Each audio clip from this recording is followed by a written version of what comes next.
This week on For the Record, the Assembly adjourns for the legislative session, bringing long-debated bills closer to becoming law. Because of your work, generations of Wisconsinites will see life-saving change. And Governor Tony Evers delivers his final State of the State address this week. Hello there, Wisconsin. We're getting reaction from Republicans. The governor was very partisan and very petulant. And Democrats. I think it was a testament to what the governor has been able to accomplish. And later, a Dane County board supervisor wants to have less colleagues. Yeah, Dane County's board is simply way too big. We break down the proposal that would eliminate 10 county board positions. That's all coming up this week on For the Record. Tough questions, real answers. Wisconsin's political conversations start here. This is For the Record. Welcome to For the Record. I'm Ellie La Liberté. Well, the word of the week is deadline. The State Assembly wrapped up its session this week, moving forward consequential legislation. In the 11th hour, the State Assembly passed a bill to expand postpartum Medicaid coverage for new moms, now sending that legislation to the governor. The bill would increase postpartum Medicaid coverage from 2 months to a year after the baby is born. Wisconsin is just one of 2 states that has not expanded that coverage. The issue is something Wisconsin Democrats and a majority of Republicans have wanted for years. We know this bill will save lives. Continuous insurance coverage is critical for ensuring that women have access to timely diagnosis, monitoring, and treatment before, during, and after pregnancy. Assembly Democrats have been pushing for a vote on this bill the entire session. However, it was blocked by Assembly Speaker Robin Vos. But a day before it passed, Minority Leader Greta Neubauer added postpartum Medicaid coverage and Gale's Law as an amendment to every bill to try to force a vote on the issue. Now, Gale's Law would require insurance companies to cover additional cancer screenings for women with dense breast tissue. It had already passed in the Senate, and with the unanimous vote in the Assembly this week, now heads to the governor's desk. Gale's Law is a win for Wisconsin women and our families. It is the common ground that serves the common good. Earlier in the floor session, the Assembly approved a bill that would legalize online sports betting in Wisconsin. The bipartisan bill would allow the practice to happen through the state's tribal casinos. This would not, however, give Wisconsinites access to popular online platforms like DraftKings and FanDuel. It comes after Wisconsin's tribal nations urged lawmakers to move the legislation forward. The Senate will now have to take up the bill before it could head to the governor's desk. And the Assembly is sending a constitutional amendment to your ballot this November. Thursday, the chamber passed an amendment that would bar governors from using their partial veto to create or increase any tax or fee. It's in response to Governor Evers' 2023 partial veto that allowed schools to raise the levy limit every year for 400 years. A constitutional amendment needs to pass both houses in 2 consecutive sessions to head to voters. But there is also legislation that could be dead in the water. This week, the Senate failed to vote on a bill to fund the state's nearly 40-year-old land conservation program, instead sending the legislation back to committee. The program will end in June if the Senate cannot come to an agreement. And Wisconsin Eye, our state's version of C-SPAN, faces an uncertain future. Republicans have not been able to agree on a proposal to keep the network up and running past the February short-term contract. And after months of speculation, Assembly Speaker Robin Vos announced he will not seek re-election in November this Thursday. Vos was first elected to the Assembly in 2004. He stepped into the role of Speaker in 2013 and has held that position longer than anyone else in Wisconsin history. Now, some of his most critical political moves include working with former Governor Scott Walker to pass Act 10. That's legislation that effectively ended collective bargaining for public employees. He was also criticized by President Trump for not immediately investigating the president's loss in the state following the 2020 election. The speaker got emotional on the Assembly floor Thursday as he made that announcement. What made the biggest impact was regular people coming up to you in the coffee shop or wherever it was to tell you their opinion, even if you didn't want to hear it. There were moments of real pressure, moments when the institution itself was being tested. And I am so incredibly proud that all of us were able to stand together. In response to the speaker's announcement, Governor Tony Evers said, quote, "Although we've disagreed more often than we didn't, I respect his candor, his ability to navigate complex policies and conversations, and his unrivaled passion for politics." And during his final State of the State address, Governor Tony Evers declared this the year of the neighbor. However, that message of togetherness did not stop him from taking swings at Republican leadership in the legislature. Thank you. Thank you. After a brief introduction, hello there, Wisconsin. Governor Tony Evers quickly urging lawmakers to stay in Madison throughout the year. Folks, I know many of you are up for the election, but here's the deal. As the Assembly is set to adjourn by the end of the week. Wisconsinites have high expectations for the work we can do together over the next 10 months, and they should. Right now, the governor and top Republicans in the legislature are negotiating a property tax relief plan. The Assembly Speaker and Majority Leader sending a letter to the governor Monday with their terms, but leaving out the $450 million for general school aid Governor Evers asked for. I'm hoping we can continue building on those efforts this session, including reaching bipartisan agreement on a plan to get meaningful resources to our K through 12 schools and provide property tax relief at the same time. And it must balance these important obligations a heck of a lot better than the plan Republican leaders sent me this week. Republicans have long blamed the governor's 2023 partial veto that allows school districts to raise the levy limit for 400 years for increasing property taxes. I'll go 10 toes with any lawmaker about school funding. My 400-year veto isn't an automatic property tax increase, folks. But Governor Evers also using the address to tout the work of his 2 terms in office, from housing to tourism and education funding to the Republican-introduced tax credits that he signed into law. The governor ending his speech with the message of the year. We're all in this together, and we're going to get through this together, not by alienating our neighbors, but by getting to know them. Immediately following the governor's critiques of the Republicans' proposal, Assembly Speaker Robin Vos told reporters Republicans tried to meet in the middle. He wanted money for property tax relief. There's 2 ways to do it.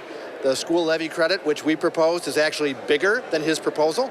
And then we also put other things in that he's wanted, which is funding for SNAP positions, making sure that we have funding for disaster relief, and an income tax rebate for every single person in the state who pays income taxes. So it seems to me we tried very hard to reach in the middle. Now it's the governor's job after a pretty partisan speech. And next on For the Record, we're getting reaction to the State of the State, Vos's retirement, and Governor Evers' call to end gerrymandering. After the break, we're joined by both state parties to break it all down.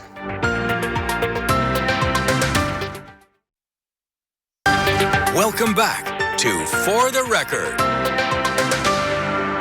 Thanks for staying with us. Well, it was a busy week in politics. Between the governor's final State of the State address to Assembly Speaker Robin Vos's announcement that he will not be seeking re-election in November, and for reaction to some of the biggest headlines, I sat down with both political parties in Wisconsin. Let's start with Wisconsin Democrats. So I want to get started and just kind of get your initial reactions to Governor Evers' State of the State address this week. Yeah, absolutely. I think it was a testament to what the governor has been able to accomplish in the face of incredible opposition from the Republicans. I mean, for the last 8 years, most of the time they've seen more gung-ho on trying to prevent the governor's agenda than working with him. But during that speech, we saw Republicans sarcastically stand up and clap, saying basically that Evers was taking credit for some of the bipartisan work, for example, those tax credits. Do you think the governor took credit for things that was done on a bipartisan basis? I think Republicans like to criticize the governor when they find their opportunities and like to bash him when he has a couple of wins to rack up. The subtext for the speech we heard this week, which is those property tax relief negotiations, we saw the governor publicly strike down the Republicans' proposal during his speech. What did you think of that? I think it's the right move. I mean, we're looking at a situation that Republicans have put us in by defunding education year after year after year. And so when we look at what is happening at this local level with property taxes going up, it is because the Republicans will not come to the table and put the money in that is needed to prevent that from happening. Now, let's talk a little bit about the future of the chamber here, because also, again, during the governor's speech, he mentioned he wants lawmakers to stay in Madison. He said that there's more work to be done. Do lawmakers have more to do, or should they maybe hitting the campaign trail? There's always more that we can do. I think the difference, though, that we're seeing is that Democrats have really been working at trying to get bills over the finish line, have been trying to deliver for their constituents. But let's just look at what happened 2 days ago with the postpartum negotiations. In the middle of it, Robin Vossen, who I believe wants to hopefully be his successor, left to go do a fundraiser. I mean, this is something that has been on the table for years, that they have been roadblocking every chance they get. And so when we look at the seriousness of them coming at these issues, it's really hard to take it in good faith, because we look at 5 of the assembly seats. Almost all of them are in these incredibly tight, purplish areas where these are the sort of votes that are going to come back and haunt them. And so we look back at their history, they're trying to clean up their mess, but they've been stalling this for years, and I think that's what voters are going to hold on to. So you're really giving that win to Democrats here, but this was done on a bipartisan basis. A lot of Republicans backing this too. We heard on the floor that Republicans criticized Democrats' move to add Gale's Law in the postpartum as an amendment to every bill the day before, saying that that almost blew up negotiations. Was it really just Voss against this, or do you think the Republicans have some blame here for the holdup too? I think it's the Republican Party as a whole. I mean, the fact that Robin Voss was able to stall this for years, he's not on an island. You know, he controls that caucus, but he also has to get buy-in from his members. Let's talk a little bit about Robin Voss, too. That big announcement this week that he will not be seeking re-election. He has really acted as kind of the counterbalance to Governor Tony Evers, kind of crippling his power before he even took office. What is the Democrats' reaction to that announcement? There's no one been more damaging to the state of Wisconsin, other than Scott Walker, than Robin Voss. He has spent his entire legislative career essentially trying to knock Wisconsinites down instead of trying to find ways to lift them up and make their lives better.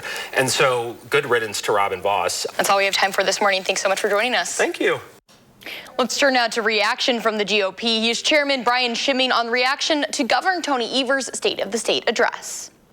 The governor was very partisan and very petulant. You're saying the message of the year of the neighbor wasn't conveyed in that speech? Yeah, I didn't think so at all, really. Most of the legislators I talked to thought that it was kind of an affront to the legislature. I want to talk a little bit about the subtext to this speech, which was that property tax relief debate that we're seeing kind of ongoing right now. The governor publicly struck down Republicans' proposal. What's your reaction to that?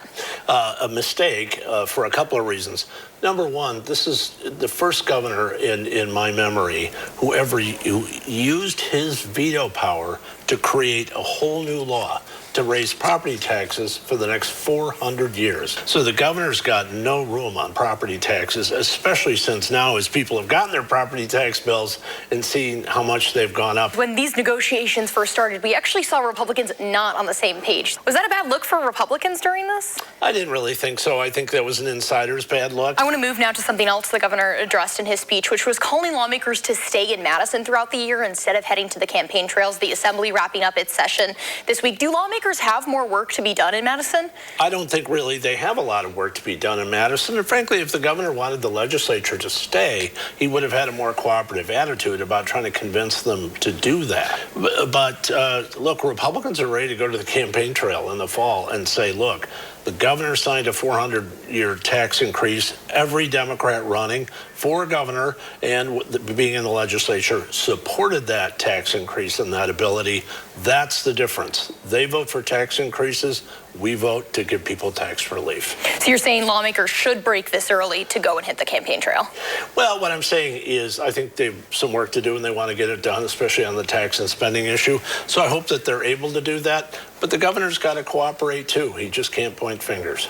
I want to move now to a different call that he made, which was to end gerrymandering in the state. You know, as we mentioned, you can chuckle a little bit there, but as we mentioned, the assembly breaking right now. So he said that they'll call a special session to take that up. Should gerrymandering end in Wisconsin? The governor has been all over the place on this gerrymandering issue, and I wish he would get serious about it. Calling a special session is not serious. Being consistent is serious. Should it end now, though? It's not a matter of it starting or ending. The real question is, for people watching us right now, should they have their legislative or congressional districts changed yet again because of the governor's political motives and the Democrats' political motives? I don't think so. So as we wrap up the session here and start to move more into the campaign mode, is there anything you're keeping your eye on? Certainly, obviously, the Assembly seems to be in pretty good shape overall for the Republicans. Senate, probably where a lot of the action is. And really, the governor's race. I thought what the governor did in his speech the other night, again, unfortunate, was to take a hostile and kind of petulant attitude towards the Republicans in the Assembly and the Senate.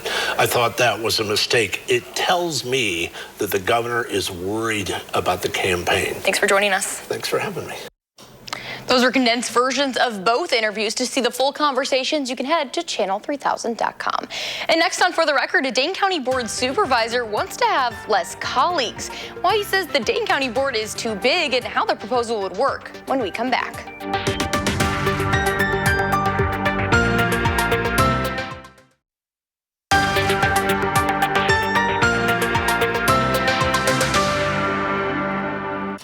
Welcome back to For the Record. Well, this past Tuesday, voters across Wisconsin went to the polls for the spring primary. Moving forward in the race to replace now Supreme Court Justice Susan Crawford's former position as Dane County Circuit Court Judge, immigration lawyer Huma Hassan and incumbent Ben Jones. They'll face off in the April primary. Ahead of the election, Madison City Clerk said the estimated turnout was about 8 to 10%. UW elections expert Michael Wagner says part of the reason turnout is so low isn't a lack of enthusiasm, but a lack of awareness. Without races where we're learning about them through advertising or races that are going to be close, it's hard to get people motivated to show up in this particular kind of election. The Madison Clerk's office released some unofficial numbers about the election. As of Tuesday night, 14% of pre-registered voters voted. For Dane County overall, nearly 13% of people voted. Dane County Board Supervisor Jeff Wigand has proposed reducing the board size by 10 members. Currently, the Dane County Board has 37 members, the second largest in the state. For comparison, Dane County's board is larger than Milwaukee, Waukesha, La Crosse, and Brown counties. I sat down with him to talk about the likelihood of his proposal moving forward and what the board would do with the extra money. So I want to get started by talking about the first part of your proposal, and I want to ask why you think the county board should be smaller. Yeah, Dane County's board is simply way too big. Sadly, there's a lot of supervisors that simply show up to meetings and they vote with the majority.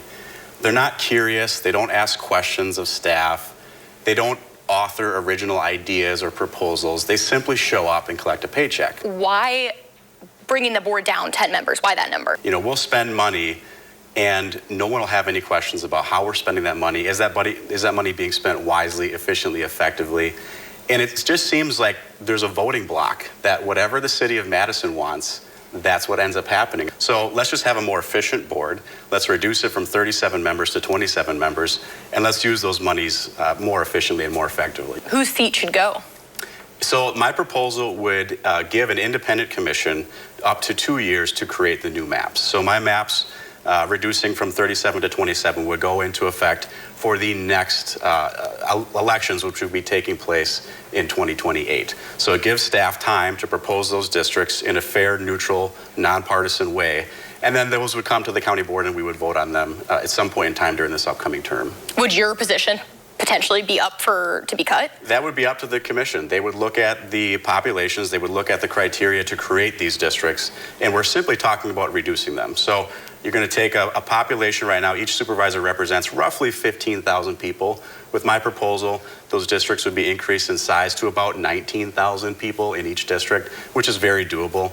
Like I said, a lot of other counties that are comparable to Dane County have done it, and I think that's in the best interest of our taxpayers. Would decreasing the number of people on the board lead to less representation for folks? Yeah, I think that's a common misnomer because right now they have a misrepresentation. There's a lot of supervisors that aren't representing their districts. Now let's move to the second kind of talking point about this, which is that fund that some of these positions, eliminating them, the money would go towards. Why make it that fund? Can you kind of walk us through how that would work? By going from 37 to 27 members, we'd be saving the county taxpayers about $130,000. And so half of my proposal would be to create a merit compensation fund within the Dane County Sheriff's Office. And that fund would be used to recognize the exemplary performance of our sheriff's office. The sheriff's office has called multiple times for more deputies. During the last budget cycle, that was something they repeatedly asked for. Why put the money into a merit fund instead of towards funding new or increasing positions? Well, I would be open to that idea as well, but I think $130,000 would maybe only fund one sheriff's deputy position. And I think the county board would probably shoot that down almost unanimously. But I think this is an idea that actually has some legs and can potentially pass. The county is facing a multi-million-dollar deficit. Would you be open to some of this money going towards that or looking towards solutions? I know we saw things with budget cuts in different departments as well. Is that something that you would be open to discussions with? You know, I think when it comes to our budget, we need to prioritize public safety. That always needs to be our main focus. I think there's a lot of other places that we could look to cut. What have you heard from fellow supervisors so far? Are they in favor of this, cutting some positions? So the idea is brand new, and I know this has been tried in years past. However, past efforts were really years ago, and most of the current board has really never considered this topic. And so I'm very curious to get their input and to hear what they have to say. Now, you mentioned multiple times during this interview that you think that there's a little bit of a voting block. Are you worried that would be a barrier to getting this through? Well, I think that by bringing this into the public light, I think just even by educating people that there are 37 members on the county board, I think it would be good. And I also think it might encourage people to just find out who their supervisor is. Most people, if you ask them on the street, hey, who is your Dane County Board supervisor? Most people have no clue. Again, because we have a lot of supervisors that don't take the job seriously. We appreciate your time. Thanks for having me. The proposal will have to go through the committee process before it could be voted on by the board. For the record, we'll be back right after this. Before you go, this week the country is remembering the Reverend Jesse Jackson. The civil rights leader died this week at the age of 84. Jackson met with Dr. Martin Luther King Jr. at the Lorraine Motel in Memphis shortly before he was killed. He went on to lead a lifetime of crusades in the U.S. and abroad, advocating for poor and underrepresented people on issues like voting rights, education, and health care. Jackson also ran 2 presidential campaigns, and you may recall he spent some time in Madison over the years. All of you should come across that stage with the plume in one hand and the voter card in the other. That's Jackson speaking to Madison East High School students in February of 2011. That does it for us this week, and a reminder, you can watch full episodes of the show as well as expanded interviews on our website at channel3000.com. Have a great rest of your weekend. For the record, I'm Ellie La Liberté. This has been For the Record.